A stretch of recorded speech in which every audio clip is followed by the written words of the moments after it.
My name's Laura Overton, and I'm the founder and CEO of Towards Maturity. And I'm going to be obviously one of the presenters today, but also really just to facilitate some conversations so that we can learn as much from each other as we do from us at the front. And I am so thrilled to be joined by Anne Watson, who is the HR director. When we met, it was the HR director of Worldmark, and now due to recent acquisitions, changed her role. So Anne and I are going to just kind of be sharing some ideas, some thoughts about a global learning culture and how we can change it, how we can adapt, and what we need to do. And I've been so inspired by Anne's story and thrilled that she can come all the way from Scotland, and last week in China and all around the world, and now in London, one night only. So so we're really thrilled, Anne, that you can be with us this afternoon to look at this issue. And what we're looking at today in the session is about how do we build a global learning culture. And now, as soon as we posted this to the session, it's almost, is it our responsibility to build a culture? Do we reflect a culture? Do we influence a culture? But I think the long and the short of it is most of us want to see change in learning and how we connect and learn together, particularly from a global basis. So can I just see a show of hands? How many of you are working in a multinational organization that, okay, so it's going to be relatively relevant to you guys, thank you. Hopefully the rest of you are supporting those who are working in multinational organizations. Lots of practical ideas for you today.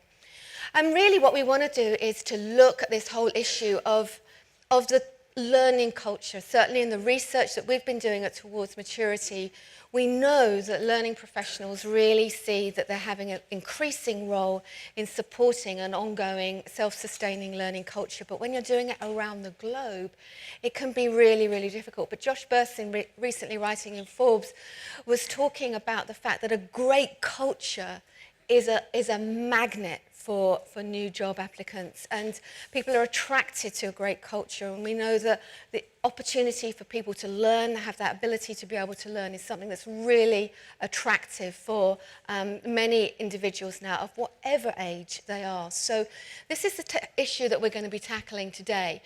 Well, I'll be drawing on the research that we've been doing, particularly our latest report, which is called Embracing Change, which was 600 organizations from around the globe, learning and development leaders like yourselves, based around the globe, and 47% of them were from 42% of them were from multinational organizations. So I want to kind of give you a bit of a sense of what other people in similar situation to yourselves are kind of experiencing, what they're looking to do, and what's working for them as well. So we're going to be looking at some of that, and that's kind of like the dry stuff, the theory stuff. And then Anne's going to say, okay, well, that's how it really works in practice. So that's going to be the way that we're going to be looking at today. But before we do that, we want this session to be a session that's valuable to you.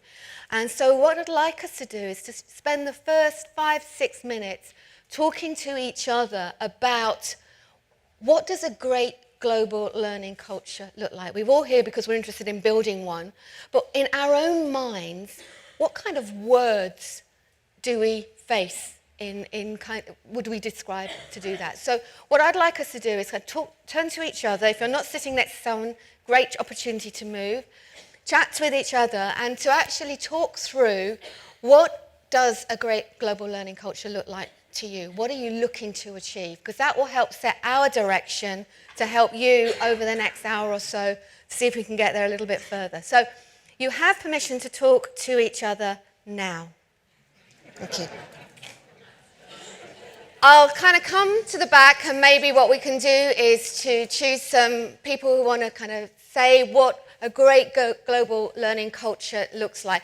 Bear in mind, we are tweeting out, so anything less than 140 characters is deeply appreciated in terms of some of the characteristics and words that describe it. So everyone's looking down in the back row. So who'd like to volunteer with a couple of ideas? Thank you. So one of the things we said was about connecting the SMEs wherever they are with the learner when they need that training. Lovely. Connecting the subject matter experts with the people who need them the most. Perfect. Thank you. Anything else from this side? Okay, trust me, I'll be back, so I'm just giving you warning. What about on this side in terms of a few more? Because we don't just, your agenda's great, but we need somebody else's agenda up there as well. So, thank you. I think part of it would be the culture itself. There is building that global culture is a big part of it, and the languages within that as well, because a lot of the nuances across borders can be misinterpreted. So communication, allowing good communication so that people understand what they're saying to each other. And that doesn't just mean the language, but the way that we communicate. Great point. Some others along on this line.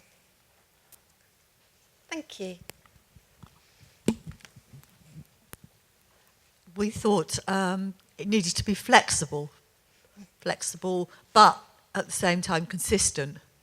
Right. So you need to be flexible maybe in delivery methods, but consistent in the values across Yes. across the different Yes. cultures, actually. Absolutely. So you've got flexibility balanced with consistency of delivery of message, of the things that need to be centralised, that you've got those consistent. Any more from yourself? Have you got one? Thank you. Was nominated there. Thank you. So a visioning statement that I've created with our leadership team is I learn every day. So that's our mission statement for our learning culture. Brilliant. So I learn every day, and kind of creating that kind of concept, get it buy into it around the globe so that everyone gets that. Brilliant. Any more from this side? Thank you. Everyone's frightened now. I'm going to just pick on them. I'm quite nice about it. I'd just say motivated, curious, and they have the knowledge to utilise the technology and be aware of what's available. Okay, so motivated, curious, and have an awareness of what's available. Yeah, absolutely. Thank you. Any others coming through here? So you've got more excuses not to, because we've already had quite a few brilliant ones. So thank you. Collaborative, so it feels like one organisation, and minimising or eliminating silos. Eliminating silos and being collaborative and being one organisation. Brilliant, thank you. Some thoughts from this group? Thank you. Encourages horizontal but also bottom-up engagement. So it encourages horizontal engagement and bottom-up engagement as well. Thank you for that, appreciated. Any others? Thanks, Mark. Cheers. So I sort of struggled with the question, to be honest. I know it's a really bad thing to say, but because I'm not sure there's anything that we've said or would say that we wouldn't talk about in any learning culture. And so I'm wondering whether I think it's not so much about the culture, but about the architecture. So the size, the scale, and the way that you enable that is the challenge, as opposed to necessarily the culture, because you'd want a collaborative, sharing, respectful, flexible culture, even if you had just had an organisation based in one part of the world, and because you've got subcultures within organisations anyway. So we had a little bit of a debate around the question, but that was sort of one of the things that came out for me. I wouldn't expect anything else, Mark, so thank you for that. No, seriously, I think what's really interesting, though, you're talking about scaling up, a flexible, collaborative, connecting SMEs, but how do you then take that to scale across cultures where we need to be able to communicate effectively as well? Does anyone else have a burning point to add to the list? Because obviously it's quite a big challenge for us to address all of these issues in the next... thank you, Nora. Sorry? And all of that, plus make it seamless. So, and I think that's so important. What we're finding in our research that we've been doing over the last number of years, making things simple for people to get engaged with, to connect with, that they know where to be able to connect, how to access, are really critical issues. So we want to be able to kind of share with you some ideas today and have an opportunity for us to share ideas with each other. So I think...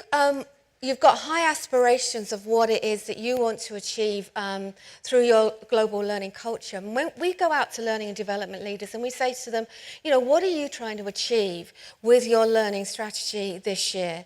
What are your high priorities? And you can see here the large numbers are actually the numbers quoted by the multinational organisations in this study. So it's very clear that across the board, We have very high expectations about what we want our learning initiatives to be able to achieve for us in business. Going from efficiency, scaling up, flexibility, volume, having access, equity to all, improving that kind of management process, through to the way that we roll out new processes, new talent programs, new leadership programs, onboarding, induction, through to the way that we support productivity, employee engagement, business agility, and ultimately to be able to look at our role in supporting a self-sustaining learning culture. So I think what we've seen over the years is that there's a real hunger now across all of the learning and development profession, including through on the multinational organisations, that we have got a proactive role in not just delivering courses, but to support that ongoing learning culture. But the trouble is that we're not all getting there yet. And in fact, we found that these are the average figures, but all the multinational figures really, it was the same. They didn't find one area better or worse than others. So you can see here, like, it's only 2 in 5 of us who are making any real benefits and gains into delivering efficiency and improved administration processes, despite the fact that we've all been doing this for quite some time. And actually very few of us are delivering against that kind of deep culture. So we've got a little bit of a way to go.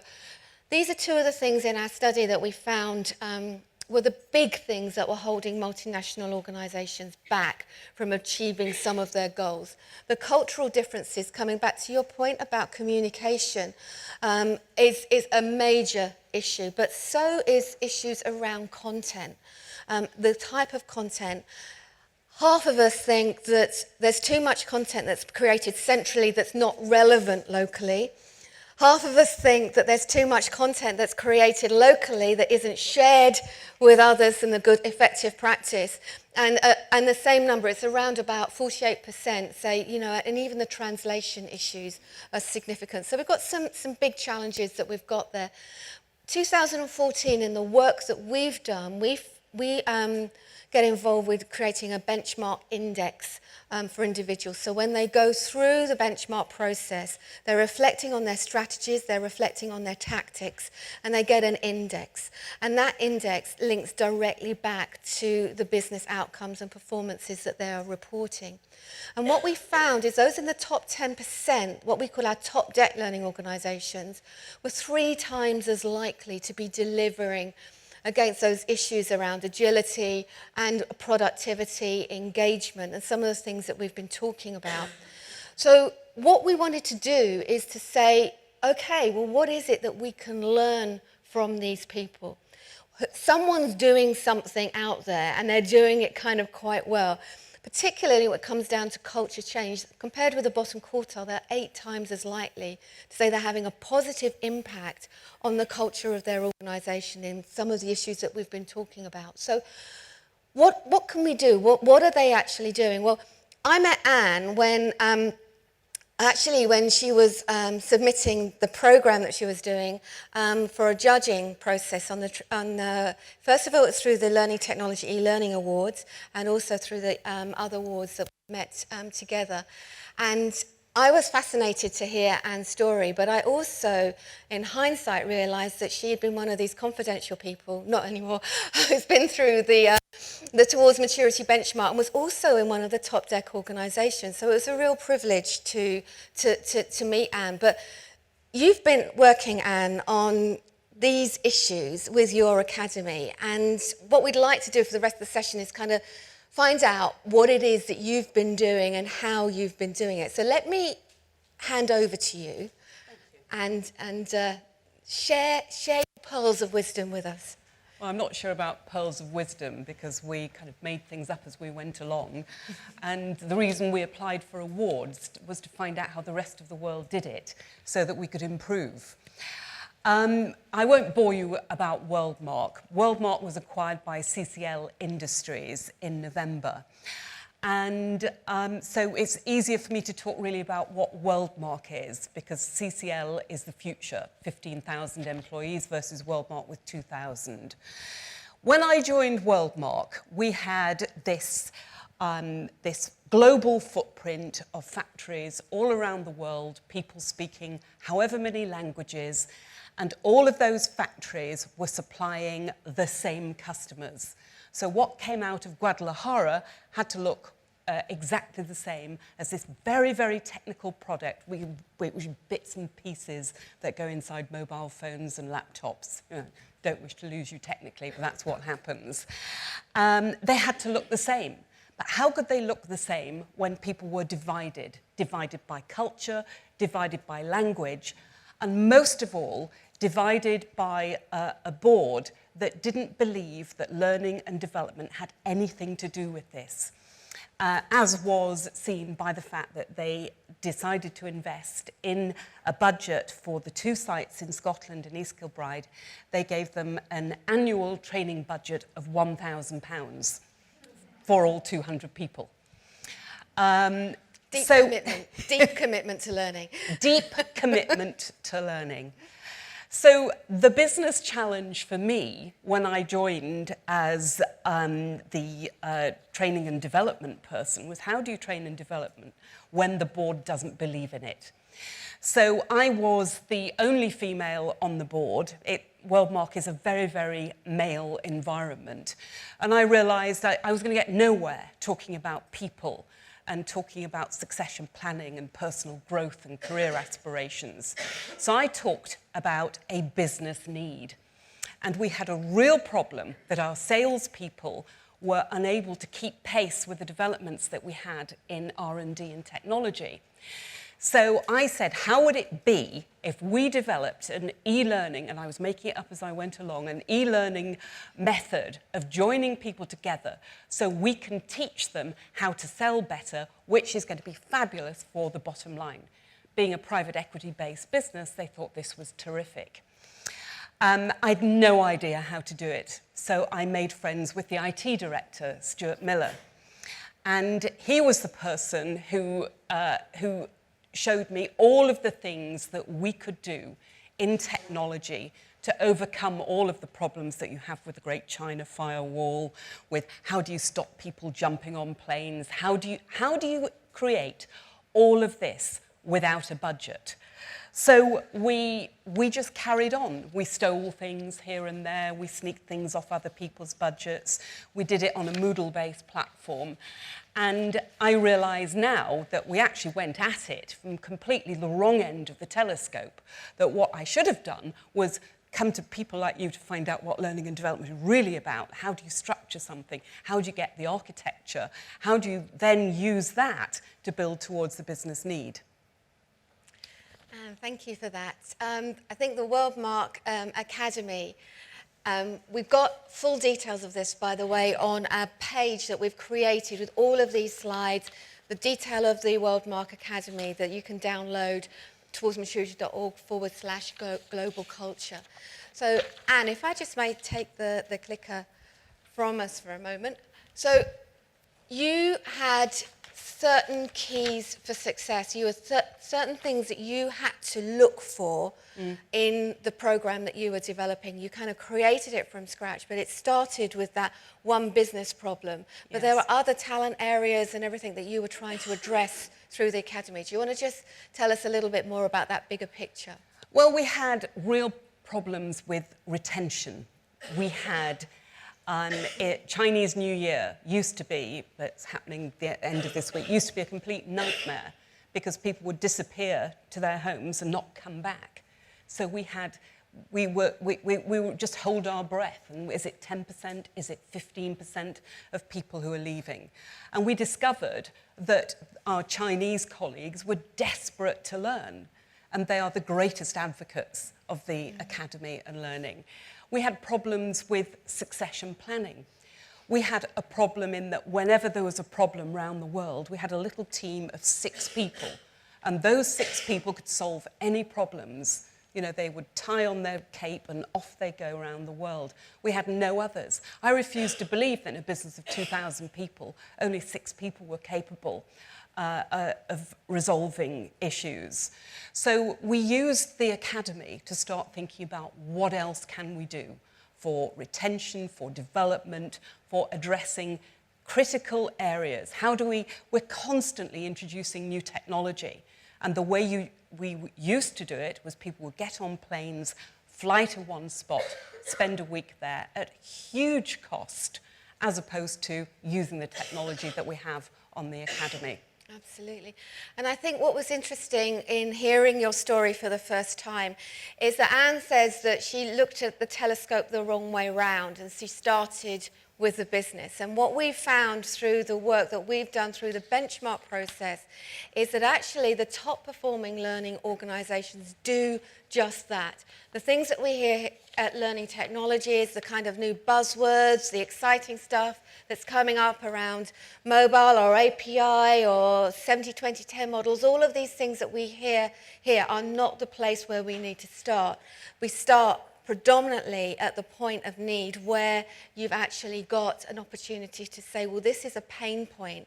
And when you were talking about wanting to help the new salespeople to sell more, that got their ears pricked up. But you didn't have necessarily a business case for e-learning at that point in time, did you? Not at all. Not at all. Did you really know what e-learning was at that point in Well, time? we hadn't really got a clue. I just wanted to check this out.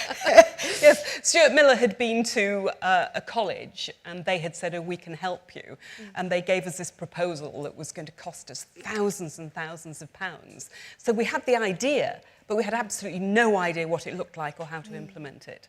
And I think this is such an important point for us because obviously it's your first time at this conference as well, and it's great to hear a different perspective, to say that you don't have to go into the board with a fully fledged plan, but you have to go into the board with a business need, a business problem, and a suggestion of how you could actually contribute to that. And we find that in the research that we've been doing as well. And in fact, in your information packs, this infographic of how we've summarised those top performing learning organisations, you'll see this that's actually in there.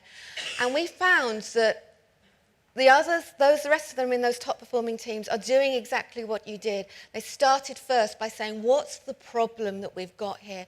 The sales issues, the retention issues, the impact that it has on errors, production, on all of that kind of thing. Analysing that first. On average, there's only around about 55% of us, I think it's 54% in multinationals, so it's not an exclusive problem, are actually having that conversation before we rush in with new solutions and new ideas.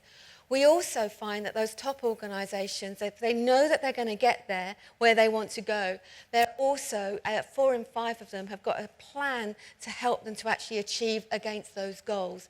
And yet, probably only about a third of us in multinational organisations at the moment have kind of thought, how do we get to that point of improving the salesperson's knowledge, or how do we get to that point? We're kind of stuck in perhaps creating courses. The other thing that we found with those top organisations in terms of lessons that we can learn from them, in terms of hooks that we can have, is that they are really focused in on the individuals, the culture of the organisation, that they understand. They found out that your Chinese would really love learning, and you didn't know that until you were proactively connecting and engaging with them and honing in on some of that area. So we're finding that the top organisations are listening first to their learners. They're not saying we're boxing our learners in through learning styles, or the French always learn this way, but they're kind of connecting through. We did a learning landscape which is where we look at how individuals learn in organisations, with an organisation spread right across Europe. And very few of the cultures were different. Most people are learning through collaboration. Most people are learning through how they connect and engage in their teams. So it's kind of connecting with that and understanding that first. We also found that the top organisations gave permission. I think on this side of the room we were talking about collaboration. And that created collaboration. They created permissions. They created, they welcomed innovation coming up from individuals rather than just say this is the way that we do it. And I think when it comes down to listening to learners, it's really worth considering, because we just released a report yesterday about individuals who are actually investing their own time and money in online learning. And those individuals, when we looked at their job profile, any one of them could be in your business right now. They were directors, they were line managers, they were project managers. Some of them were self-employed but on long-term contracts. So any of these individuals, these learners who are buying learning for themselves, could be part of your organisation, and they could be part of your organisation as well. And yet, in terms of winning hearts and minds, we need to kind of be tuning in into what motivates people. The role of collaboration, the role of connecting through with technologies. They're using their own smartphones, they're downloading apps, they're making things happen for themselves with or without the help of the firewall. And we find that top performing organisations around the globe are tuned into that and asking that question and really finding out through experimentation or through studies. The other thing is that they're doing is that they're involving individuals in the design of the learning programs up front. And when it comes to a global learning program, I love your idea about flexibility, but the central sense, but also the flexibility. And I've certainly seen examples where I kind of call it the fried egg syndrome, is that we identify what's essential. What is that core thing that we have to get out, that system, that process that is identical, and that's the yolk of the egg, and really working on that. And then we work with the local communities, we work with users locally to say, okay, well, what can be flexed around the outside? What needs to be locally adapted to allow us to be able to deliver that program and to give that kind of flexibility and to work directly with users in the design of our programs. And the other thing that the top deck organisations do as well is, in terms of creating hooks and engagement, that they're very, very focused on increasing access. So things like providing access to communities, to learning communities, providing access to content in all forms, whether it's video, micro content, the things that people are actually looking to do. Access to the kind of technologies, bring your own device, those sorts of areas to be able to connect at the point. Being able to really address the communication strategies and communications plans as well, and looking at learning in the right place and the right time. Now, as multinational organisations, we are not that good at doing any of these. Only about a third of us have got communication plans in place to let people know about what's available to them as ongoing communication strategies. And again, a similar number when it comes down to creating or being in spaces which allow people to connect and engage with each other.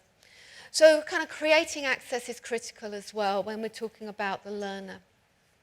And then just a final area that I wanted to kind of touch on, because Anne can bring these things alive, is that, you know what, it's actually about thinking beyond the course. These top deck organisations are not just saying, I've got to roll out courses or e-learning courses or programs to everyone. They're saying it's about that performance issue and what is the best way of me being able to support that performance issue. So coming up to your point at the back where we're talking about how do we connect the subject matter experts with the right people at the right place and the right time. These people are coming up with strategies to do that and are embracing kind of new thinking, new models of learning. And again, another report that we released yesterday, we've been deconstructing models like 70-20-10. I know you talked about that yesterday morning with Charles Jennings. We've been working with him to look at how many people are actually actively supporting experiential or social learning and how many people are actually designing formal learning that extends back into the workplace. And what we found is that those organisations that are embracing those kinds of models and really proactive in designing learning and supporting experiential and social learning that helps embed learning in the point of need, they are much more likely to be responding to business change, improvements in staff motivation. So we also found in this study that a lot of people were doing these things, but they weren't necessarily embracing the models. So it doesn't matter what you call it, it's the things that you do actually make a difference. And we're certainly finding that those ideas can be applied into the global space. So there are just some of the things that the top performing organisations are doing. They're listening to their learners, they're involving them up front, they're delivering performance support, things beyond the course, connections, communities, and they're working with them to create those kind of leverages and those hooks to bring people in to deliver. But Anne, you made this happen in all kinds of different ways, didn't you? So well, tell us, I can do the stats, but Anne can tell you how it's done. Well, no, I can tell you how we did it, which is, I mean, there's nothing quite like barging into something and thinking, well, this is going to be simple and making it up as you go along. So I'm not going to tell you about the things that went wrong, that we did badly, like the only money we have spent, apart from on video equipment, was we went to a publisher who gave us access to lots of e-learning content for business books. And I thought this would be fantastic. And it was a complete waste of money. Nobody went near it. But I somehow lost the invoice, so never let your mistakes be caught. So what did we do? Unless you commit to them on video. And oh dear, I didn't see that little red light there. Could you press the delete bit on that? We use WebEx. We use it tremendously. This is the core of how we do stuff. So rather than having a whole load of content that we record and put up there and let people access, we like to do live training sessions. So this thing about subject matter experts, we have got lots of really, really clever chemists who are constantly coming up with wonderful heat dissipative materials and God knows what else that our salespeople and our program managers need to understand. So they hold live WebEx trainings. They do them 3 times a day across all time zones. We have them translated. So we hopefully overcome the barriers of time and language. And then they're recorded and they're available for anyone who's off sick or couldn't turn up for the session. We award badges, and these badges are given when people complete a program.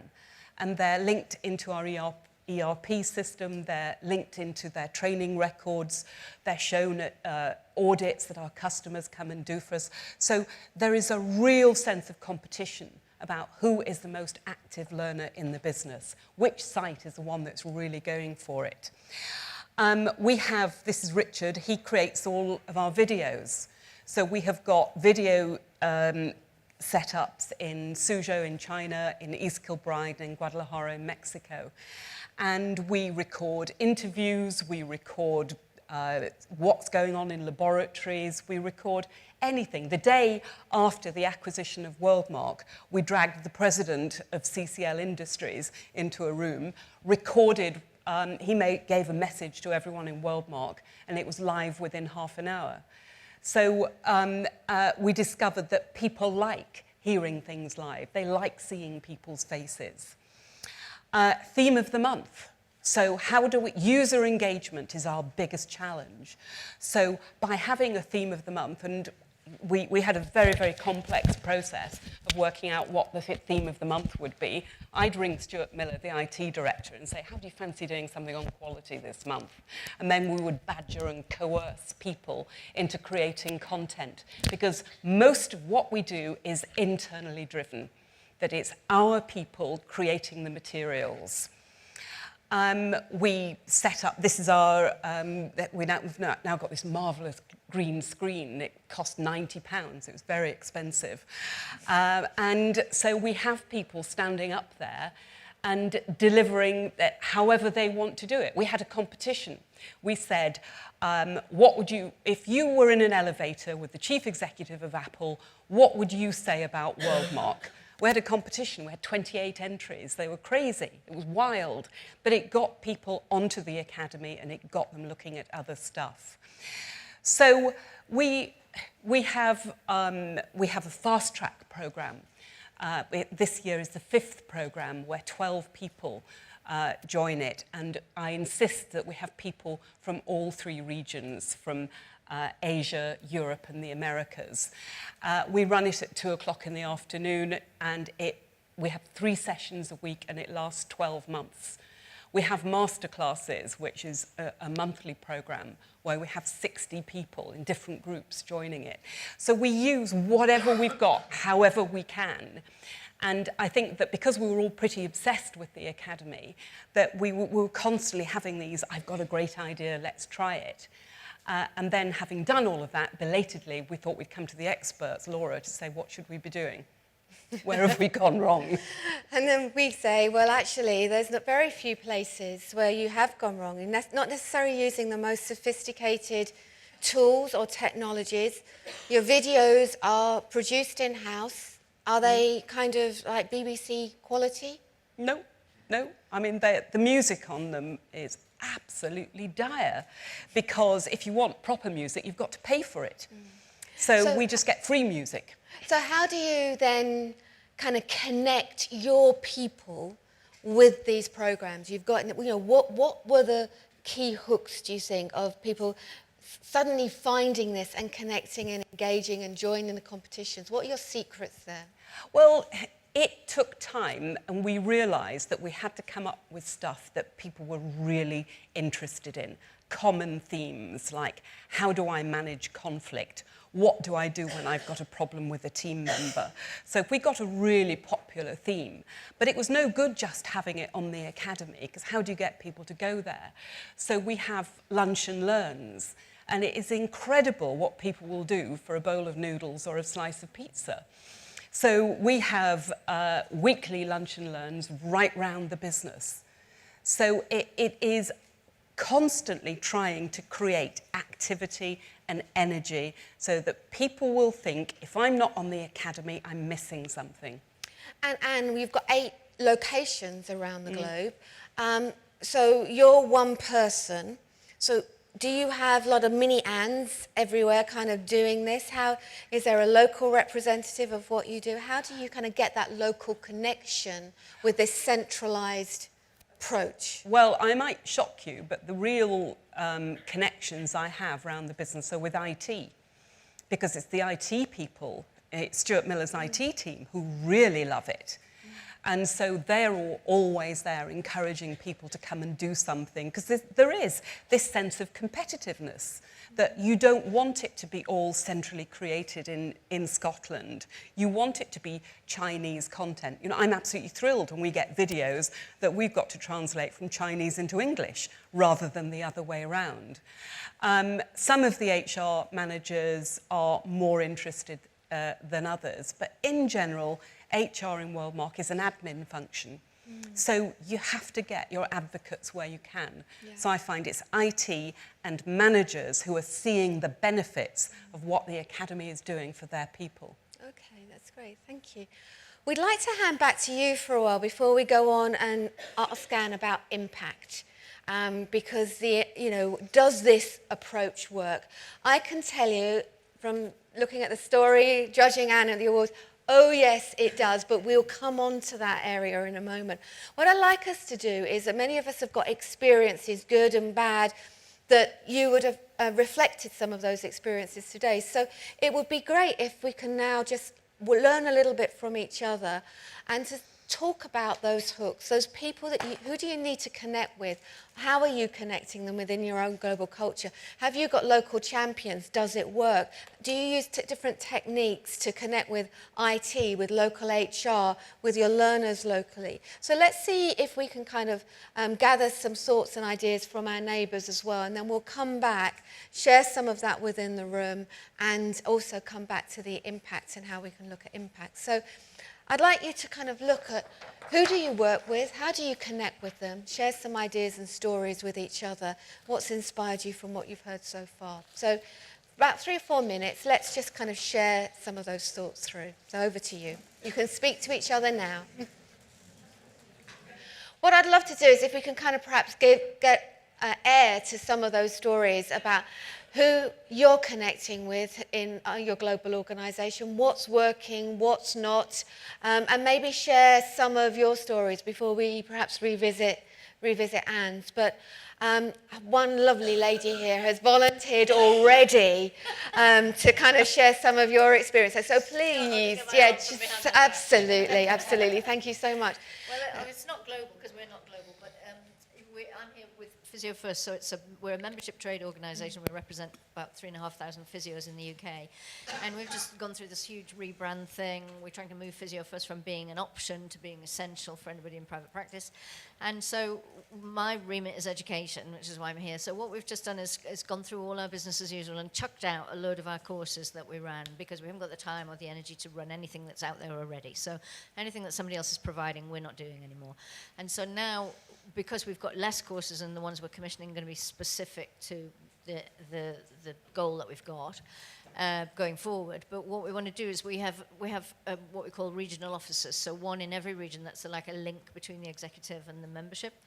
And we want to use them as learning champions. So if somebody posts on our LinkedIn forum, which is a closed forum about, oh, went to this brilliant course the other day, we want to get one of the learning champions to leap in and say, oh, well, that's great to hear that it was a great course, but why was it great? Did it change your practice? What were the learning outcomes? And expand on it so that we can then kind of try and build up a sort of TripAdvisor review resource. Great.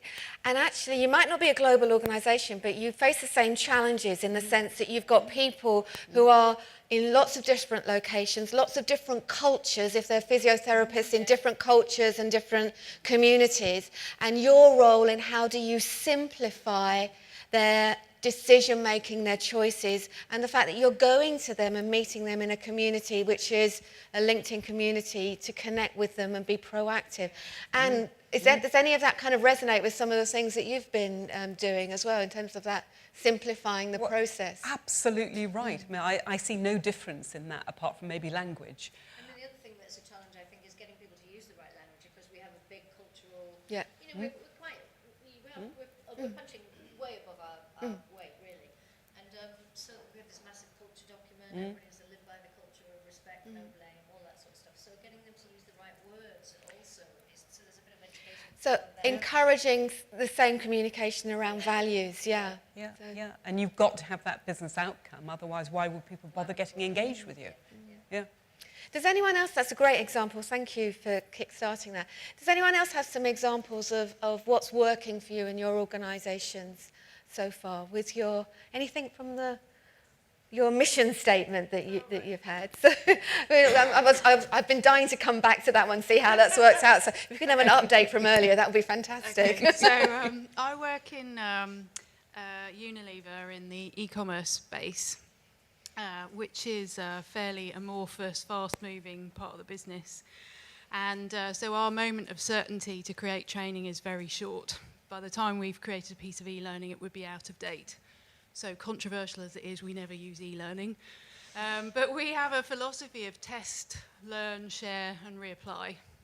So that means because everything is so fast-moving and ever-changing, as a leadership team, we're driving this culture where you test things out, you have a go, you figure it out, you work with your peers, you share what you've learnt, and then look at opportunities to reapply it in different parts of the world. So we do virtual sessions, we have subject matter experts for particular topics, so they are looking at the next frontier in their particular topic, and then creating communities of practice for relevant target audiences in different parts of the globe.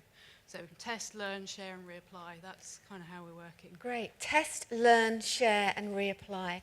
And I think what's really interesting there is very similar to what Anne has been doing about creating that platform that allows people to connect with each other, and so if something's being shared, that it's visible across the globe as well, which I think links to a point about how do you connect those subject matter experts. So thank you for that. Does anyone else like to perhaps share an observation or a comment from the conversations that you're having to kind of contribute your thoughts and experiences? Thank you. More a question than Please.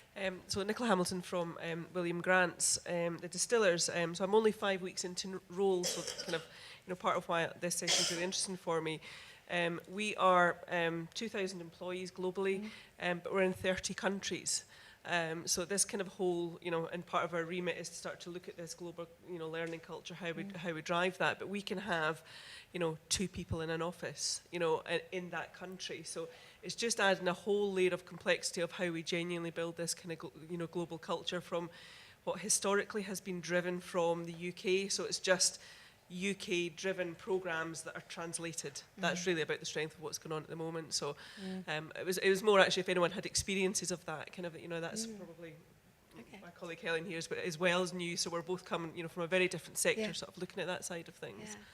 Anne, have you got some? I'll come back to you, Mark. But Anne, in terms of your experiences, how that could be applied, because it sounds like a similar sized business, slightly more. We are indeed.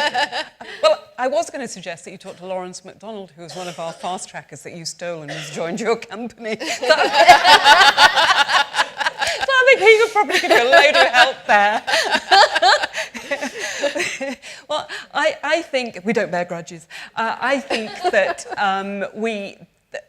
we were exactly there. When I joined Worldmark, they did have something that was available, and it was PowerPoints that with voiceovers that were long and went on for an hour and a half, then were translated, and people were amazed that no one was interested in joining. And so, I mean, what we did was we just started. We got the Moodle. We use Moodle as our platform.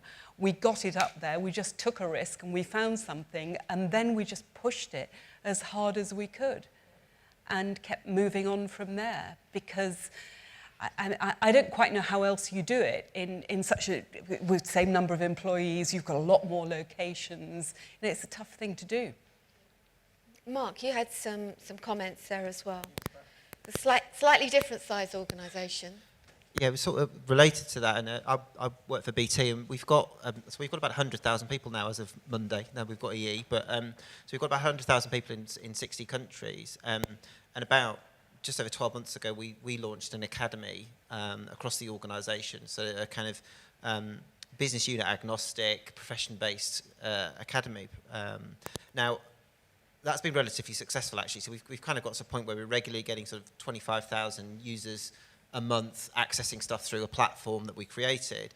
But when we did some analysis towards the end of last year, really you start to see actually that profile is still very UK orientated.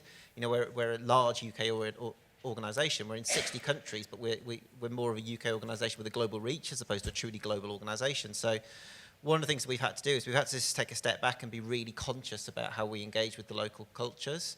And I've got a colleague that's working through a pilot programme at the moment where what we're trying to do is understand what's the context for your local country, and therefore trying to almost identify what would be the reason why somebody would want to engage with our learning platform, our learning organisation that we've created in your location, rather than one size is going to fit all. So although we want to create a consistent culture, you have to find a local context for people to want to be part of that culture, and we are just at the beginning of that process. We're in no means have solved that problem, but I guess what we're starting to see is stuff that might be working in one country, and maybe we can trial that somewhere else, and just start to see if there's anything that's resonating that we can kind of fast track a little bit in other organisations, in other countries, and that's working with local country teams, that's working with the leaders there, that's working with people on the ground, different HR folks, just trying to find the people locally that can give you the lens that says, it's great what you've created, but the reason people don't value it in India, for example, is culturally an online digital platform doesn't make them feel valued. Actually, what makes them feel valued is sitting in a room with a trainer. Now, we have to find some way of bridging that gap, because we're not going to go back to that world. But what is it we can do? Like, so it just resonated with me, the thing you were sort of saying. And do you have any comments on that, kind of having to kind of maybe deal with some of those issues? Have you had programs or content that's kind of bubbled up from other countries that's been given its own voice, if you like, in the environment, or is it all pushed out from Scotland? It started off being pushed out from Scotland, but I think that what happened was, because we put so much energy into it, people then felt that they could argue and say, no, this isn't what we want. And the sales team all said that they wanted this separate section, and they wanted to call it the shed, and they wanted to do this with it, that with it, the other with it. I would never have done anything like that, because it just didn't work for me. But why is that relevant? So we have been obliged to change the way that we do things in a number of areas. You know, you're absolutely quite right. Yeah, the starting point was one size fits all. Try and find a common theme. And then after that, move beyond it. So yeah, quite agree with you. And I think that's really important when we've got a strategy to have it fixed but flexible. Fixed but flexible, and to be able to say, where could this move, where could this shift? Because of the more people connect, the more people engage, having that feedback loop into the process. We've certainly found in the research that we do, those top performing organizations have got an agile strategy, one that flexes with the business, one that has an open ear to the business, and one that is always saying, how can I help you improve the business more, and whether that's a local culture. So I think that's a really important area there. Has anyone else got a final comment or a view on how you've been able to kind of connect around the globe that you think will be useful? Well, let's instead then move on to impact and impact of your learning program. And I think what we were talking about before, and I'll move this through, is because what you caught the ear of the business right up front. Yeah. Says, how have you kept that going? How have you kept their commitment coming to you as an individual? Well, the most important thing was to keep the board interested, because the minute I lost their attention, then there wouldn't be that focus. So I provided monthly statistics to them. I don't know whether they read them or not, but it looked good. And they could see that we were actually measuring what we were doing, because they do have this view about HR people and all a little bit fluffy and don't understand numbers like accountants do. So to be able to show that the academy was growing, that people were participating, that WebExes, that they were an active part of how we developed our technologies and took them to market. So I had to find another kind of language to speak to the board. Because, as I said before, speaking about talent development and allowing people to develop their potential, this is private equity. They didn't care. But seeing how it was being applied and therefore would result into something on the bottom line was marvellous. So that was the most important thing that I did.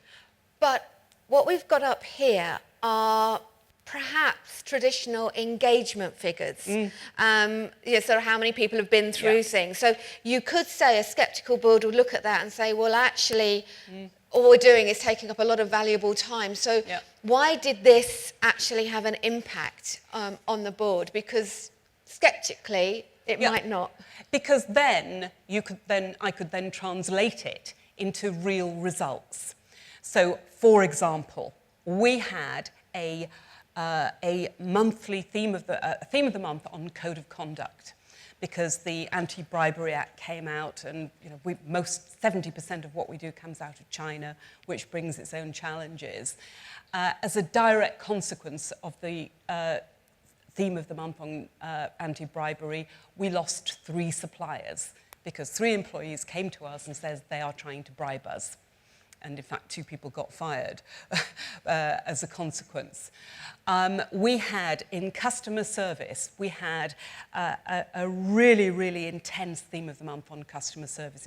It spilt over into a second month. And as a result of that, we had a 78% improvement. The fast track scheme that, again, people were a little sceptical about, saying, well, you're only training people for the opposition, well, for William Grant's, actually, but 90% of the people on the fast track have been promoted. So they can actually see that by spending time on the academy and investing in people, you are gaining something. Chinese New Year, this year, I expect maybe 1 or 2% of people will fail to return, as opposed to figures that vary between 10 and 15%. We've constantly got new technologies coming out. New technologies inevitably means new machinery. We were producing a new product for a well-known mobile phone provider who do not allow you to say that you work for them. And we spent $1 million on a machine. And it was coming in, it had to be operational immediately. And so we trained people via the academy. So we shaved 3 weeks off implementation of the machinery. So it is all of this kind of stuff that that we were very, very careful to measure. Are we getting anything from it, or are we all just enjoying ourselves? Because the trouble was, people would say to me, it's all very well, this academy lark, but people come to work to do a job, not to spend time doing your modules. So, and when you share the engagement figures on a month by month, they trigger a relationship to the things that they're really passionate about within the business. Yes, Okay. yes. And I think that's a really critical aspect here. We're not necessarily demonstrating that that initiative has a direct link, but the perception on the board is that it's really critical and important. And you told me a story, maybe for us just to finish off before we open up to questions. You told me a story this morning because I asked you about how the new board of CCL, who's taken a Worldmark on, how they've responded. Do they get it in the same way? And you had quite an interesting story this morning. Well, I was quite glum because I thought, oh dear, CCL Industries, huge organisation. They are driven by, they've got a highly acquisitive strategy for growth, and I couldn't find anything about learning and development. And on the very first day after the acquisition on the 9th of November, the president and CEO came in, and a number of senior people realised that they wouldn't fit into the new structure, to put it politely. So I had my bag packed, the car engine revved up, ready to go. And the president said to me, you know, this learning and development, we've never really done anything about it. So therefore, what I want you to do is to take what you do with the academy and see how we can apply that across CCL. So today we've been talking about what we have done, and I'm sitting looking into the abyss of saying, how do we take what we've got to apply it to a further 13,000 people in a culture that I don't understand? So if people would kindly offer any advice and tips, I'd be glad to receive them. And I think really what we've seen from today is that keep on doing what you're currently doing, aligning to business, understanding local needs, listening to local needs, adapting, and using the technology platforms to connect, to engage, and facilitate conversation across the board, I think really is a good foundation to then be able to move forward. And if you're looking to kind of get some board commitment as well, what Anne has described she's not alone in her solutions. And we're finding that learning innovation done well in global organisations is delivering this kind of result, but we need to set up our programs effectively up front. So we've kind of come to the end of our time together, but if you've got any questions for us, hopefully what I'd like you to do before you leave is just to think, is there one thing today that you can think, I can try that. Let me go away and I'll think about that. I'll find out about something.